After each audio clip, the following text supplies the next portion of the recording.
Life After Prison. By Silence You. Kabanata 2531 hanggang 2540. Hahaha. Magaling.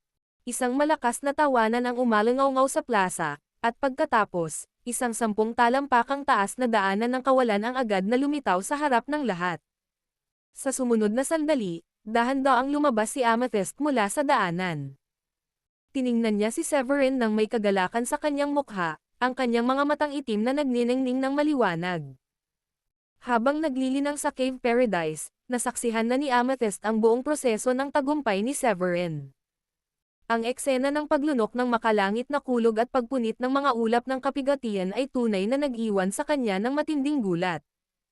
Gayunpaman, kasama ng pagkabigla, nakaramdam din si Amethyst ng labis na kagalakan. Gaano nakatagal mula nang sumali siya sa sekta, at ngayon ay nakarating na siya sa Royal Paragon Realm. Hindi nakakapagtaka na nakuha niya ang atensyon ni Adrian, na noon ay nasa isang closed-door cultivation, pagkatapos niyang sumali sa sekta. Pinatutunayan lamang nito na ang paghatol ni Adrian ay kasing talas pa rin ng dati. Naisip ni Amethyst. Humajijek siya habang hinahaplos ang kanyang balbas at sinabi kay Severin. Binabati kita, Severin, sa pagpasok sa Royal Paragon Realm. Dapat nating ipagdiwang ito. Sa wakas ay nagising si Wallet sa kanyang pagkabigla. Masayang ngumiti siya at bumati. Binabati kita, Severin. Tama ang pinuno ng sekta. Dahil isa na namang Royal Paragon ang nasa ating sagradong lupain, dapat tayong magdiwang. Gamit ang halimbawang ipinakita ng pinuno ng sekta at ng elder, ang mga disipulong malapit sa plaza ay nakiisa rin sa pagbati. Binabati kita, Severin, sa pagkakaroon ng pambihirang tagumpay sa Royal Paragon. Umalangaw-ngaw sa kalangitan ang nakabibinging mga sigaw, pinagalaw ang hangin at mga ulap ng may liamilya ang layo. Nang marinig ito, tumingin si Severin kay Amethyst at bahagyang ngumiti, na sinasabing, Amethyst, hindi kailangan ng labis na paggalang. Tungkol naman sa selebrasyon, sa tingin ko ay pwede na nating laktawan ito. Nabalisa si Amethyst. Total, mas mataas ang seniority ni Severin kaysa sa kanya. Bukod dito, tradisyon na ang pagdaraos ng mga seremonya upang ipaalam sa mundo ang tungkol sa mga cultivator tuwing may bagong Royal Paragon na sasali sa mga sagradong lupain. Sa Blue Realm, ang isang Royal Paragon cultivator ay itinuturing na isang top-tier powerhouse. Kahit sa mga malalaking puwersa tulad ng Grundy Uno Sacred Land, 12-dosenang Royal Paragon lamang ang naroon. Total, kakaunti lang ang makakarating sa kaharian ng Supreme Paragon. Kaya, ang Royal Paragon Realm ay ang tugatog na maaaring hangarin ng karamihan sa mga cultivator. Bukod pa rito, dahil ang katayuan ni Severin bilang disipulo ni Adrian, ang pagdaraos ng isang Royal Paragon ceremony ay isang kinakailangan. Kaya, nang malaman ni Amethyst na walang plano si Severin na magdiwang, agad siyang nabalisa. Severin, hinding-hindi ito gagana. Sinabi niya. Mabilis na sumangayon si Wallet, na nasa tabi nila. Ang Royal Paragon Ceremony ay isang matagal ng tradisyon sa loob ng Blue Realm, at matapos marinig ang payo nilang dalawa, at tubiling tumango si Severin bilang pagsang-ayon. Kung gayon, iiwan ko na sa inyong dalawa ang bagay na ito. Hindi lubos na naintindihan ni Severin kung ano ang pinagkakaguluhan tungkol sa Royal Paragon Ceremony. Dahil kakapasok pa lang niya sa Royal Paragon Realm, mas pinili niyang gugulin ang oras sa pagpapatibay ng kanyang cultivation. Napatawa si Amethyst at sinabing, walang problema. Kami na ang bahala sa lahat para sa iyo. Bahagyang tumango si Severin, pagkatapos ay pumailang lang siya sa kalangitan at naglaho mula sa Sword Monument Plaza bilang isang agos ng liwanag. Dumiretso siya pabalik sa kanyang kuweba upang simulan ang pagsasama-sama ng kanyang cultivation. Di nagtagal pagkaalis ni Severin, dumating sina Heath at Carson. Nang marating niya ang Sword Monument Plaza at malaman ang tungkol sa tagumpay ni Severin sa Royal Paragon Realm, hindi napigilan ni Carson na makaramdam ng sigla. May mapang-uyam ng ngiti sa kanyang mukha, sinabi niya. Noon, nang marinig ko na nakuha ni Severin ang Immortal Fate sa Starry Sky Battle Space at personal na pumunta sa South Sky para samahan siya, naisip ko pang angkunin siya bilang aking disipulo. Ngayon, tila ba talagang napapantasya lang talaga ako noon. Bumantong hininga si Carson. Sa loob lamang ng kalahating buwan mula nang sumali si Severin sa sekta, pilit niyang nakapasok sa Royal Paragon Realm, nilunok ang makalangit na kulog at pinunit ang mga Tribulation Cloud, mga gawaing hindi nagawa ni Carson noong kanyang kabataan. Bilang isang Supreme Paragon Cultivator, ang talento ni Carson ay natural na namumukod-tangi. Sa kabila ng paglilinang sa loob ng ilang daang taon, hindi pa rin niya maiwasang makaramdam na napakalayo niya kay Severin. Mayroon siyang premonition na, sa loob lamang ng ilang dekada, tiyak na aakyat si Severin sa immortalidad. Nang marinig ito, tumawa ng malakas si Amethyst at sinabing, lahat ng ito ay dahil sa matalas na paghatol ni Adrian. Kung hindi dahil sa kanya, natatakot akong wala sa atin ang makakagabay kay Severin. Nag-isip sandali si Heath at sinabing, oo, napakalakas ng talento ni Severin. Nakuha niya ang Immortal Fate mula sa Starry Sky Battle Space at nakarating sa Royal Paragon Realm sa loob lamang ng kalahating buwan. Bumantong hininga si Wallet at sinabing, iniisip ko lang kung anong landas ang tinatahak ni Severin. Hindi ko naramdaman ang katotohanan ng martial arts na lumalabas ngayon lang. Kakaiba. Umiling si Amethyst at sumagot. Marahil ay ibang landas ang tinatahak ni Severin. Sige, dapat na tayong pumunta at ipadala ang mga imbitasyon para sa Royal Paragon Ceremony. Anyayahan natin ang lahat ng pangunahing puwersa sa Blue Realm. Matatagpuan malapit sa timog ng Midland, mayroong isang Mar-Angel na hanay ng bundok na kahawig ng isang dragon na gumagapang sa lupa. Sa gitna ng hanay ng bundok ay nakatayo ang isang kahanga-hangang palasyo na may mga pavilion at tore, na pinalamutian ng mga masalimuot na inukit na biga at pininturahang mga rafter. Isang plaque sa itaas ng pasukan ang may nakasulat na Primary Sacred Land. Sa sandaling iyon, sa loob ng Mar-Angel na palasyo na pinalamutian ng ginto at jade, ang pinuno ng Primordial Sacred Land, si Baldwin Lynch, na nasa edad 50 at may mga sentido na may guhit na puti, ay mahinahong pinagmasdan ang nagliliwanag na gininto ang imbitasyon sa kanyang kamay. Pagkaraan ng mahabang panahon, itinaas niya ang kanyang ulo at same time na nagsalita sa mga matatandang nakaupo sa magkabilang gilid. Nagpadala na ng imbitasyon ang Grundy Uno Sacred Land, na nagpapahiwatig na nakalusot na si Severin sa kaharian ng mga Royal Paragon.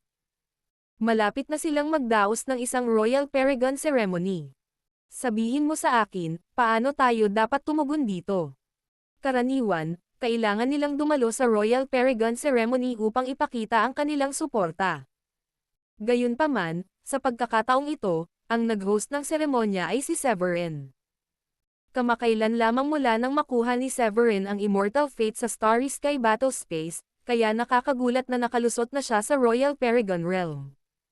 Bukod dito, noon, ginamit ni Gresham ang Protective Divine Weapon, ngunit sa huli ay nabigong makuha ang True Immortal Essence. Matagal nang naitatag ang alitan sa pagitan ng dalawang panig. Kaya, nang matanggap ni Baldwin ang imbitasyon, agad niyang tinawag ang mga elder at si Gresham upang hingin ang kanilang mga opinyon. Pagkatapos magsalita ni Baldwin, isang matipunong elder na nakasuot ng balat ng hayop, isang Supreme Paragon, ang nagsalita sa isang malalim na boses. Sa tingin ko ay niloloko lang tayo ng Grundy Uno Sacred Land. Paano nagawang makalusot ng batang Severin na iyon ang ilang antas sa loob lamang ng kalahating buwan at maging isang Royal Paragon?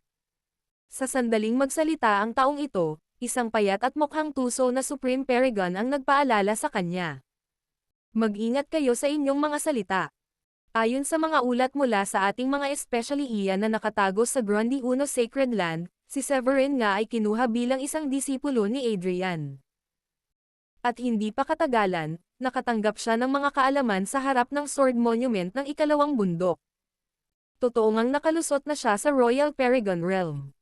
Si Gresham, na nakaupo sa pinakadulo, ay mahigpit na naikuyom ang kanyang mga kamao nang marinig iyon. Bumaon ng malalim ang kanyang mga kuko sa kanyang laman, at tumulo ang pulang dugo sa lupa mula sa kanyang palad. Nagdilim ang kanyang mukha, at nagpakawala siya ng isang mahina at galit na ungol. Gago ka, Severin Foylet. Ang True Immortal Essence, ang pagkakataong umakyat sa immortalidad, ay dapat sana'y pag-aari niya. Ang Royal Paragon Ceremony ay dapat din sana'y pag-aari niya.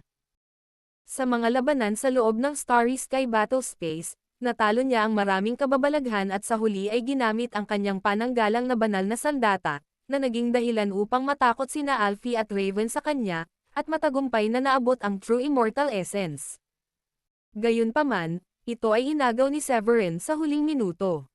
Paanong hindi makakaramdam ng galit at sama ng loob si Gresham? Tumayo siya at yumoko kay Baldwin, na sinasabing, nakapasok na si Severin sa Royal Paragon Realm sa loob lamang ng kalahating buwan, na nagpapatunay sa kapangyarihan ng Immortal Fate. Kung hindi natin ito agad-agad na aasikasuhin, malamang na mapapasa palad ng Grundy Uno Sacred Land ang buong Blue Realm. Tumanggaw si Baldwin bilang pagsang-ayon. Naisip niya na may katuturan din ang sinabi ni Gresham. Simula nang makuha ni Severin ang Immortal Fate, mabilis na sumikat ang kanyang cultivation sa loob lamang ng kalahating buwan. Maayos ang naging paglalakbay para sa kanya sa buong proseso. Katatapos lang ni Severin na makapasok sa Royal Paragon, at agad na nagsimula ang isang malaking kampanya sa publisidad ng Grundy Uno Sacred Land. Kaya, hindi magugulat si Baldwin na malamang na mapapasailalim ang buong Blue Realm sa Grundy Uno Sacred Land kung balang araw ay magiging immortal si Severin. Bilang pinuno ng isang sagradong lupain, hindi matanggap ni Baldwin ang ganitong sitwasyon. Nang makita ang pag-alog ng ulo, huminga ng malalim si Gresham at nagsalita habang nagngangalit ang mga ngipin.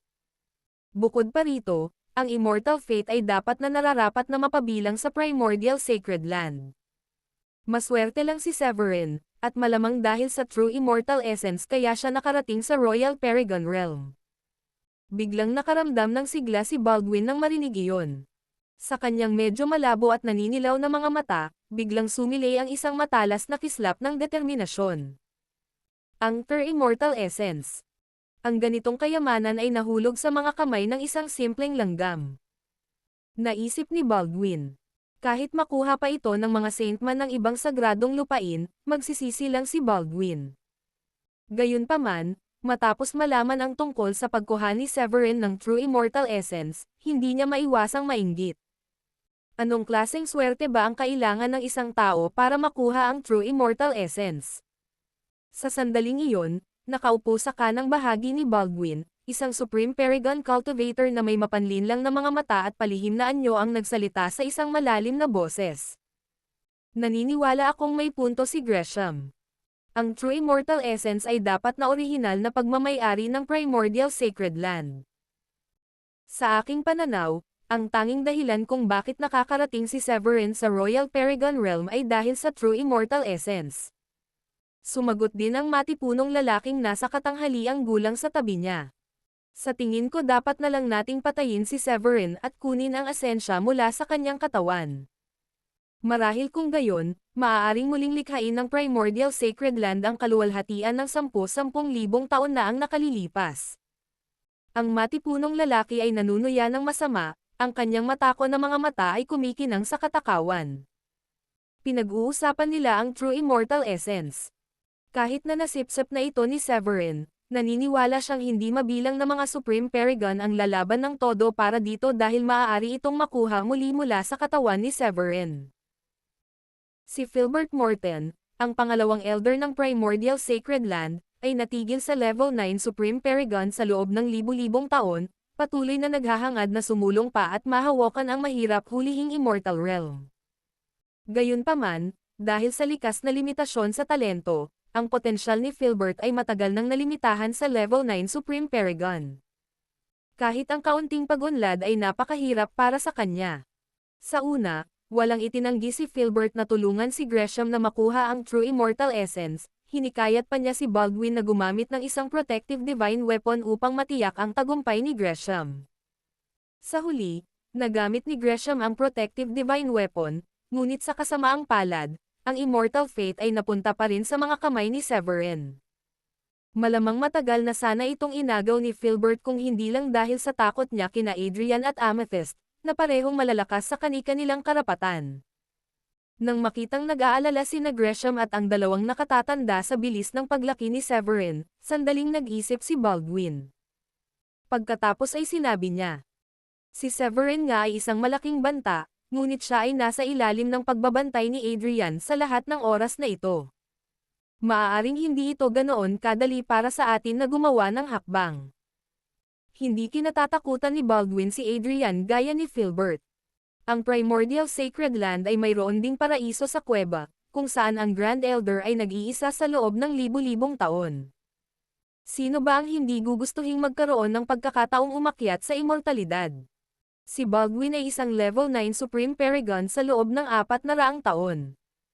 Masigasig siyang naglilinang araw-araw, ngunit hindi pa rin niya nakikita ang pagkakataong umakyat sa immortalidad. Pagkatapos magsalita ni Baldwin, agad na natawa si Filbert. Huwag tayong maiinip. Ilang buwan na lang, magbubukas muli ang Eastern Sea Secret Realm, at sa oras na iyon, tiyak na pupunta si Severin doon. Nang banggitin ni Filbert ang Eastern Sea Secret Realm, ang mga mata ni na Great Elder, Rolf Floyd, Baldwin, at Gresham ay nagliwanag sa pananabik. Ang lihim na kaharian ng Eastern Sea ay iniwan ng sinaunang Green Emperor, at ito ay kasing husay ng Starry Sky Battle Space. Ang Green Emperor ang unang immortal sa sinaunang sangkatauhan. Itinatag niya ang Great Immortal Dynasty noong panahon ng mabangis na lahi ng mga halimaw. Pinalayas niya ang mababangas na hayop at tinuruan ang sangkatauhan ng agrikultura at paggawa ng apoy. Nagbukas ang Green Emperor ng isang Eastern Sea Secret Realm, na nag-iwan ng hindi mabilang na banal na ginto, pati na rin ang iba't ibang kayamanan na naghihintay sa mga nakatakdang individual.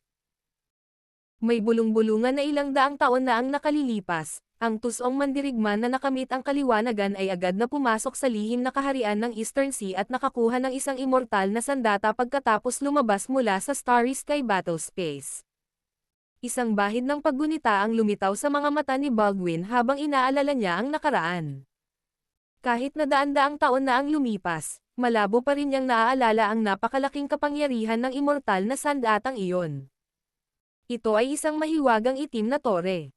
Sa pamamagitan ng isang mahinang hampas, maaari itong maging sanhi ng pagkabasag ng espasyo, pagkabasag ng lupa, at ang lugar sa loob ng 10,000 milya sa paligid ay agad na madurog at maging alikabok. Parang naalala ang isang nakakatakot na pangyayari, biglang nanginig si Baldwin. Nang makita ito, nagtanong si Filbert, na hindi kalayuan sa kanya. Sect Leader Baldwin, ayos ka lang ba? Nabalik sa realidad si Baldwin. Hinaplos niya ang kanyang balbas ng may pag-iisip, at ang kanyang mga mata ay nagniningning sa determinasyon habang sinasabi niya ito. Kailangan nating maghanap ng ilang kakampi, mas mabuti kung yung makakaagaw ng atensyon ng matandang eksentrikong si Adrian. Agad na nagliwanag sa tuwa ang mga mukha ng lahat ng marinig nila iyon. Samantala, sa Thunderlight, ito ay isang latian na lugar na puno ng nakal-alasong miasma, kakaunti ang naninirahan dito. Sa halip, iba't ibang pambihirang mababangas na hayop at monsteroid mula sa labas ng mundo ang nabubuhay sa Thunderlight, ginagawa itong kanilang tirahan at komportableng namumuhay. Sa kailaliman ng katimugang dagat ng Thunderlight, mayroong isang nakasisilaw na palasyo ng gininto ang dragon.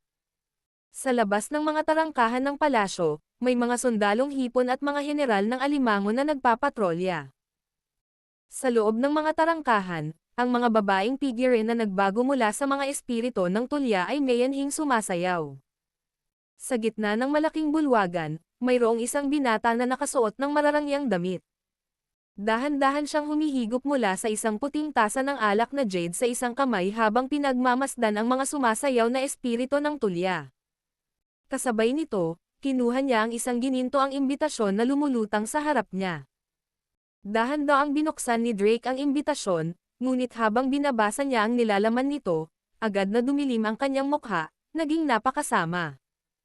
Pagkatapos ay malamig siyang tumawa, at hinigpitan ang kanyang hawak sa pinong puting tasa ng alak na jade, dinurog ito hanggang maging pulbos na parang salamin.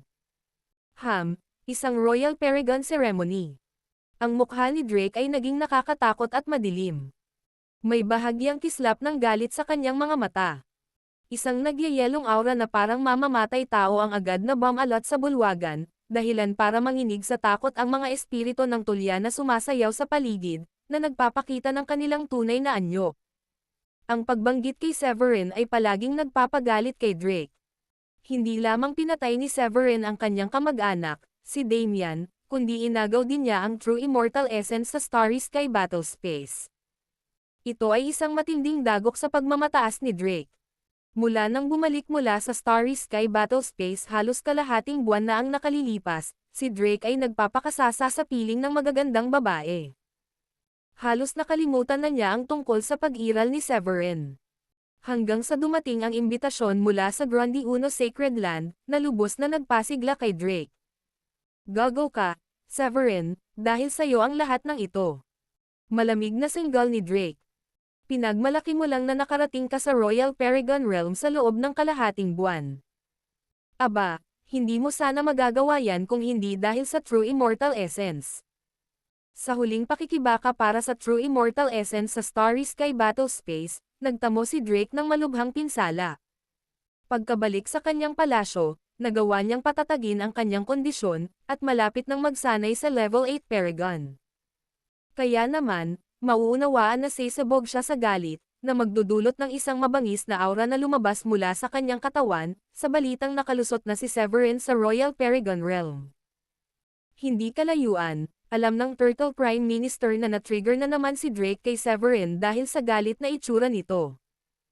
Agad siyang ngumiti ng nakakaloko at sinabing, "Kamahalan, huwag po sana kayong magalit. Mayroon po akong sulat na ipinadala mula sa Primordial Sacred Land." Si Drake, na kanina pa galit na galit, ay agad na kumalma nang marinig iyon. Ano ang nakasaad doon? Bilang pinakamataas na kapangyarihan sa Midland, palaging kinamumuhian ng Primordial Sacred Land ang pakikisalamuha sa mga monsteroid na tulad nila, kaya napakabihirang magkaroon ng anumang komunikasyon sa pagitan nila. Maliwanag, ang pakikipag-ugnayan sa kanya ng Primordial Sacred Land sa pagkakataong ito ay tiyak na para sa isang bagay na mahalaga. Kaya, pumukaw ang kuryosidad sa loob ni Drake. Nang makita ang kuryosidad ni Drake, agad na inilabas ng Turtle Prime Minister ang sulat. Isang maliit na flake ng jade, na naglalabas ng mahiwagang liwanag at nababalutan ng mga patong ng ambon, ang dahan-dahang nahulog sa kamay ni Drake. Nang matanggap ang maliit na flake ng jade, sinuri ito ni Drake gamit ang kanyang banal na sentido at agad na binasa ang nilalaman nito. Pagkaraan ng ilang sandali, nanlamig ang mukha ni Drake. Nakangiting sabi niya, "Severin, o Severin, tila sa pagkakataong ito ay nakatadhana ka ng mahulog." Ang liham mula sa Primordial Sacred Land ay personal na isinulat ni Gresham. Dito, malinaw na tinukoy ni Gresham ang kahihiyang naranasan sa Starry Sky Battlespace at inanyayahan si Drake na sumali sa planong kabkuban si Severin sa lihim na kaharian ng Eastern Sea. Matapos basahin ang impormasyon sa maliit na flake ng jade, humarap si Drake sa punong ministro ng Turtle sa tabi niya at mahinahong sinabi, "Sabihin mo kay Gresham, sa ngalan ko, natanggapin ko ang imbitasyon." Ang lihim na kaharian ng Eastern Sea ay teritoryo ng mga Dragonoid. Sinunod ng lahat ng angkan ng dragon mula sa apat na dagat ang mga utos ni Drake, ang pinuno ng mga monsteroid. Sa katunayan, bilang inapo ng Five-Clawed Golden Dragon Bloodline at ang magiging Panginoon ng Thunderlight, hawak ni Drake ang autoridad na pamunuan ang mga monsteroid mula sa lahat ng apat na dagat. Naiisip na niya ang lugar ng pagbagsak ni Severin. Isang ngisi ang nabuo sa kanyang mga labi, at ang kanyang mga mata ay nagniningning sa pangungutya. "Mukhang may mas mainipin pa kaysa sa akin." Sa loob ng teritoryo ng Midland, ang Floating Light Sacred Land ay nakatanggap ng mga imbitasyon para sa Royal Paragon Ceremony ni Severin, pati na rin ang maliit na flake ng jade ni Gresham. Matamang tinitigan ni Alfie ang sulat mula kay Gresham, ang kanyang mga mata ay kumikinang sa kakaibang liwanag. Sa Jade Pond Sacred Land, sa loob ng isang kahanga-hangang palasyo na pinalamutian ng ginto at jade, si Raven, na nakasuot ng magandang puting roba, ay tumingin sa maliit na flake ng jade na nasa kanyang kamay. Pagkatapos ay sinulyapan niya ang lumulutang na imbitasyon sa malapit, ang kanyang balingkinitang hiwa na mga mata ay kumikinang sa kinang. "Kawili-wili. Biglang nawala si Raven sa kinaroroonan, at tanging ang maliit na flake ng jade na tahimik na lumulutang sa hangin ang naiwan. Ang balita ng tagumpay ni Severin sa Royal Paragon Realm ay kumalat na parang apoy sa buong Blue Realm. Ang mga pangunahing sagradong lupain at mga maharlikang pamilya ng Midland, North Sea, South Sky, East Plain, Great Flare, Thunderlight, West Region, Season, at Lasbo Nurkut ay natanggap din ang balita. Nang malaman ng mga tao ang pangyayaring ito, parang bigla na lang silang nabigla. Lalo na ang iba't ibang kilalang pamilya ng East Plain, tulad ng angkan ng Menzie at ang angkan ng Burke, na dating may mga alitan kay Severin, ay napuno ng pagkamangha at takot. Sa lupang ninuno ng angkan ng Menzie, walang ekspresyong nakatitig si Algernon sa imbitasyon na hawak niya. Nakanganga ang kanyang bibig, at namutla ang kanyang mukha. Samantala, si Severin ay nasa patio ng Enchanted Peak sa loob ng Cave Paradise. Matapos makapasok sa Royal Paragon Realm, bumalik siya sa Enchanted Peak upang pagtibayin ang kanyang cultivation. Pagkatapos ng kalahating araw ng pagtibayin, ang aura ni Severin ay lalong lumaganap, hanggang sa kumalat ito sa malawak na kalangitan at lupa. Ang kanyang presensya ay labis na nakakapangilabot na halos mabulunan ang mga tao. Nagtipon ang 4 na asawa ni Severin sa paligid niya, nanlaki ang kanilang mga mata sa pagkamangha. Matapos suriin si Severin mula ulo hanggang paa, si Diane ang unang napabulalas sa pagkamangha. Severin, paano mo nasabing wala kang talento? Kaunting panahon pa lang ang nakalipas, at nakarating ka na sa Royal Paragon Realm. Ilang araw pa lamang ang nakalipas, nang magbigay-pugay sila kay Adrian at tumanggap ng kanyang mga turo, lahat ng 4 na babae ay nakarating na sa level 8 Supreme Saint. Nang akala nila ay maaabutan na nila si Severin, nakarating na ito sa Royal Paragon Realm. Parang isang bigla ang atake ang balita, na lubos na ikinagulat ng 4 na babae. Iisipin ni Diane at ng iba pang 3 asawa na nagbibiro lang si Severin sa kanila kung hindi lang dahil sa balitang kumakalat sa loob ng sekta tungkol sa Royal Paragon Ceremony. Napakamot si Severin sa kanyang ilong, kapwa natutuwa at naiinis, nang makita ang kanyang 4 na asawang nagagalit. Bueno, nagkataon lang na nagkaroon ako ng tamang pagkakataon para sa isang tagumpay. Mahina niyang sabi. Inikat ni Gilda ang kanyang mga mata at gumanti. Gayunpaman, paano mo magagawang malampasan ang 3 antas ng sabay-sabay? Sa sandaling iyon, lubos niyang naramdaman na ang agwat sa pagitan nila ni Severin ay mas malaki pa kaysa sa agwat sa pagitan nila ng isang baboy. Umiling si Severin at binigyan sila ng katiyakan. Sige, sige. Hindi ba't binigyan kayo ni Ginoong Adrian ng maraming 7th grade pills? Lahat kayo ay makakarating din sa Paragon Realm pagkatapos ninyong inumin ang mga ito. Nagpalitan ng tingin sina Sheila at Sofia. Pagkatapos ay tumingin kay Severin na may bakas ng pagsuko sa kanilang mga mukha. Palaki ng palaki ang pagitan nila ni Severin. Nang makitang gusto pa ring magreklamo ng mga babae, mabilis na tumayo si Severin at sinabing, "Ahem, kailangan ko nang maghanda para sa seremonya bukas." Pagkatapos ay tahimik siyang umalis. Pakiramdam niya ay kung magtatagal pa siya, ang mga matapang na titig lamang ng mga babae ang magpapabaliw sa kanya. Kinabukasan, maagang napuno ng kagalakan ang buong Grundy Uno Sacred Land habang dumarating ang mga maliliit na butil ng gininto ang liwanag at marilag na mga ulap. Malalaking pulang parol ang nakasabit sa mga halijing bato sa magkabilang gilid ng mga pintuan ng sagradong lupain. Walang tigil ang pagdating ng mga bisita sakay ng mga mapalad na ulap, mga barkong pangkayamanan, mga espiritong halimaw, at mga lumilipad na espada. Carson, mangyaring pumasok ka. Heath, maligayang pagdating, maligay ang pagdating. Dumating na ang delegasyon mula sa Floating Light Sacred Land.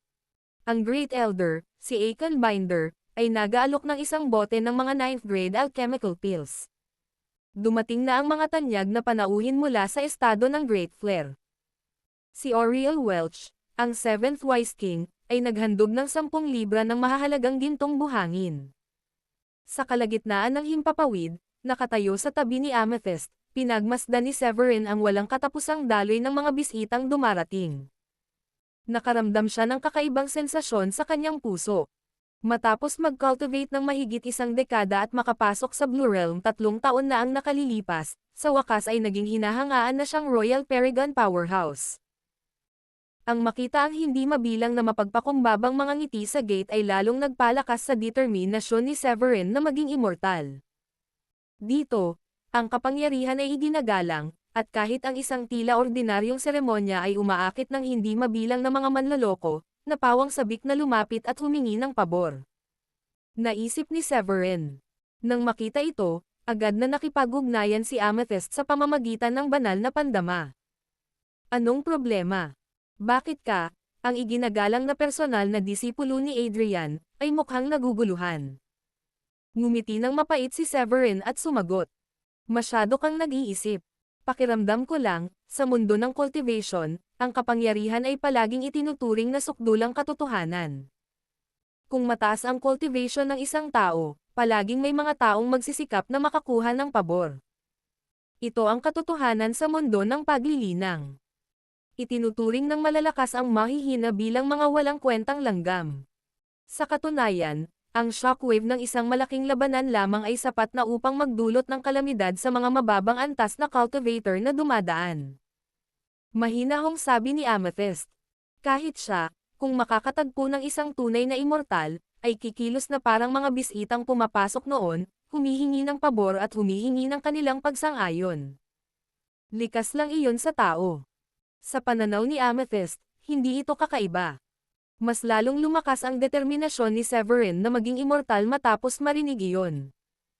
Pagkatapos ng ilang sandaling pagmumuni-muni, umiling siya at nagpasyang tumigil na sa pag-iisip tungkol dito. Hindi ako maaaring maging mayabang.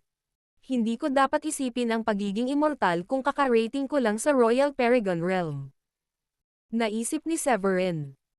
Pagkalipas ng kalahating oras, ang mga parol na bahaghari ay nakasabit ng mataas, at ang mga lilang bandila ay iwinagayway sa hangin sa First Mountain Plaza ng Grande Uno Sacred Land.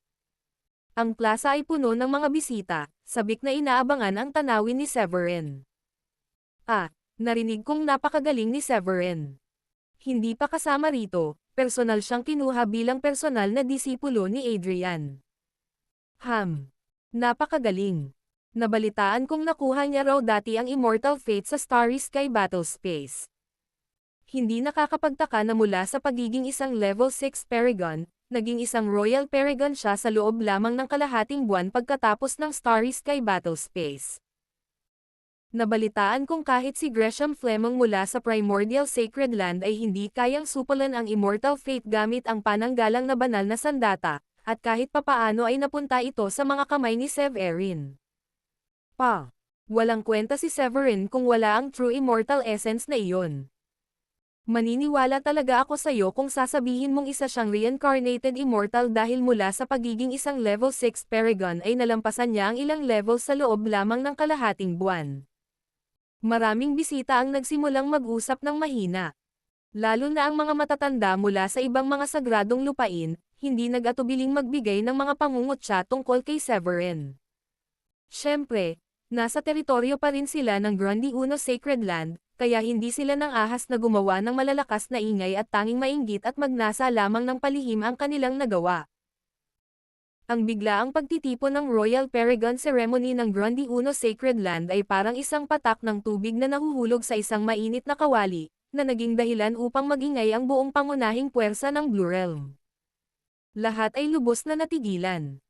Bilang personal na disipulo ni Adrian, kilala si Severin sa mga pangunahing sagradong lupain at mga kilalang pamilya ng East Plain. Kung tutuusin, ang pagganap ni Severin sa Starry Sky Battle Space ay lubos na kahanga-hanga, at nakakuha pa siya ng pagkakataong maging immortal mula sa mga kamay ng iba pang mga kababalaghan na lumalaban para dito.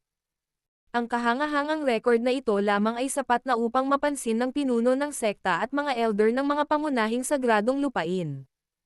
Kaya naman, nang matanggap ang imbitasyon mula sa Grande Uno Sacred Land at malaman na si Severin ay nakalusot na sa Royal Paragon Realm at malapit nang magsagawa ng Royal Paragon Ceremony, ang mga elder mula sa lahat ng pangunahing sekta ay ipinadala upang dumalo. Habang ang mga tao ay lihim na nag-uusap, lumitaw si Severin kasama ang kanyang 4 na asawa at ang kanyang anak na babae, si Selene. Silang lahat ay pinangunahan ni Amethyst habang dahan-dahan silang naglalakad palabas ng pangunahing bulwagan. Mga binibini at ginoo, nagpapasalamat ako sa inyong lahat sa pagdalo sa Royal Paragon Ceremony na ginanap ng Grandi Uno Sacred Land ngayon.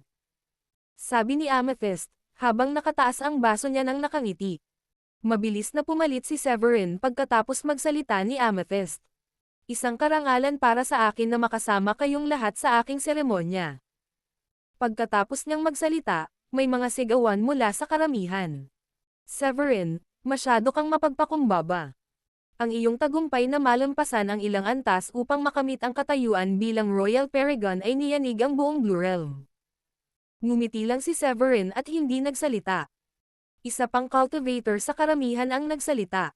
Isa siyang matipunong lalaki na may mga peklat sa mukha, nakasuot ng kakaibang Darklight Double Fish Robe ng Darklight Sacred Land.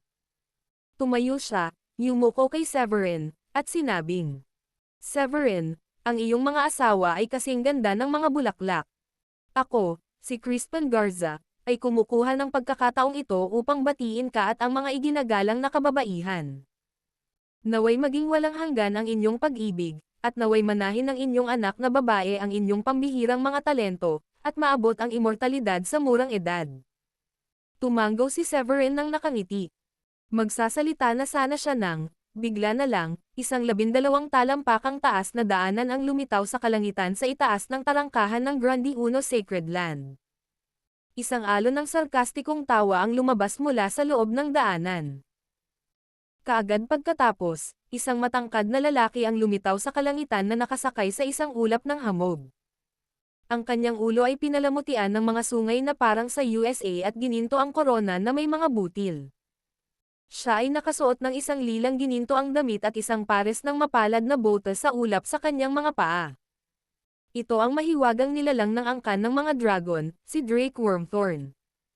Hindi ko inaasahan na personal siyang darating. Hindi ba't pinatay ni Severin ang nakababatang kapatid ni Drake na si Damian, at nagkaroon ng sama ng loob ang dalawa. Kasama rin niya ang Supreme Paragon ng Dragon Clan.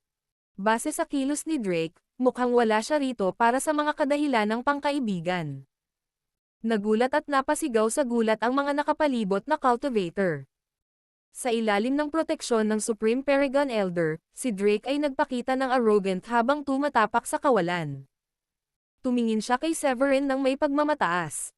Pagkatapos nito, lumingon si Drake kay Amethyst, na nakatayo sa tabi ni Severin, at sinabing, Pagbati, Sect Leader Amethyst. Agad na nanlamig ang ekspresyon ni Amethyst. Hindi niya inaasahan na magkakaroon ng gulo sa Royal Paragon Ceremony.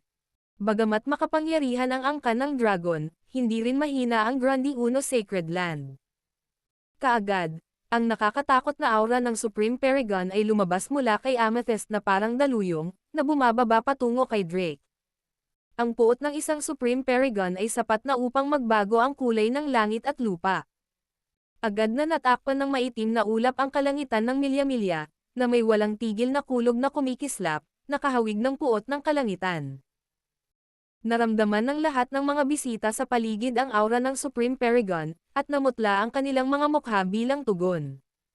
Bilang Supreme Lord ng Grandi Uno Sacred Land at isang Level 9 Supreme Paragon, walang alinlangan na isa si Amethyst sa mga nangungunang kapangyarihan sa Blue Realm.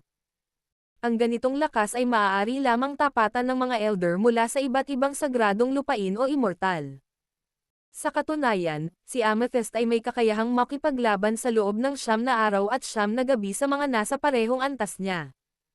Nang makita ang galit na ekspresyon ni Amethyst, si Calvert Wormthorn, isang matandang figure na may puting buhok, ay ngumiti ng malumanay at mahinahong nagsalita.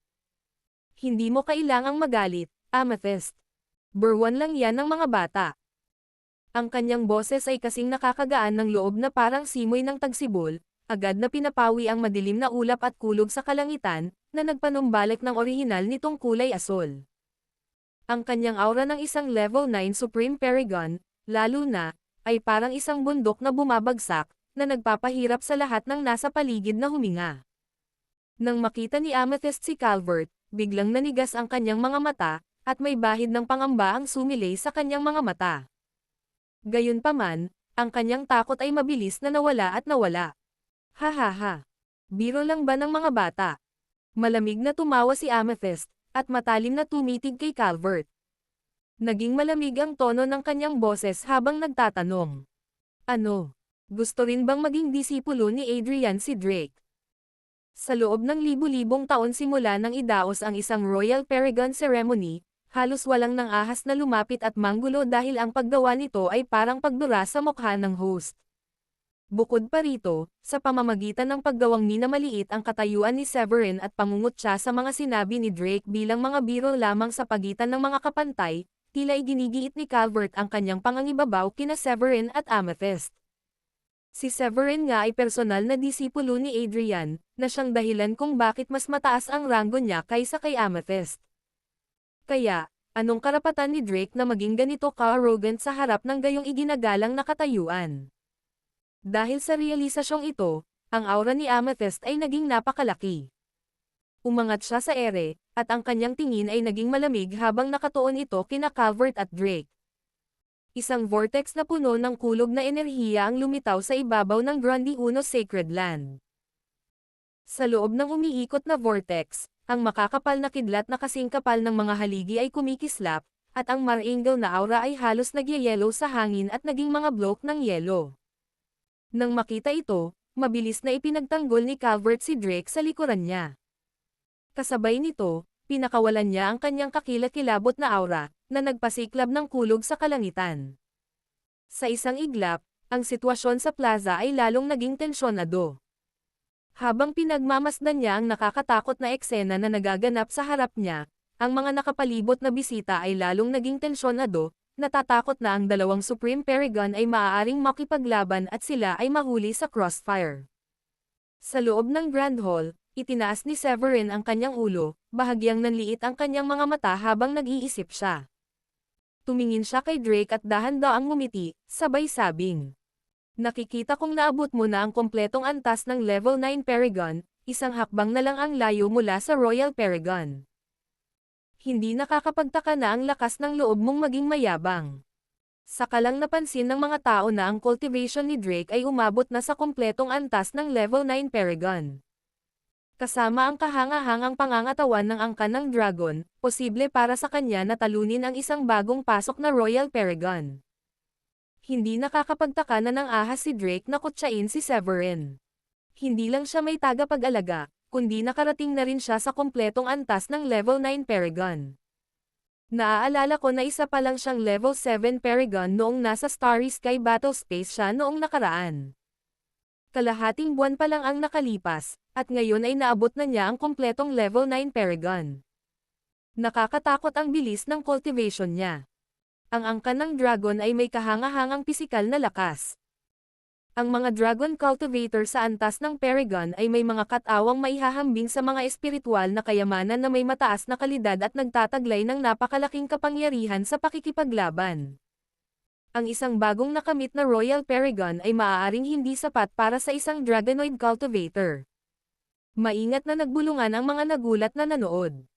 Totoo nga, si Drake, marahil ay napalakas ang loob dahil sa suporta ni Calvert at sa mga hingal ng mga manunood sa plaza, ay humakbang papalapit mula sa likuran ni Calvert.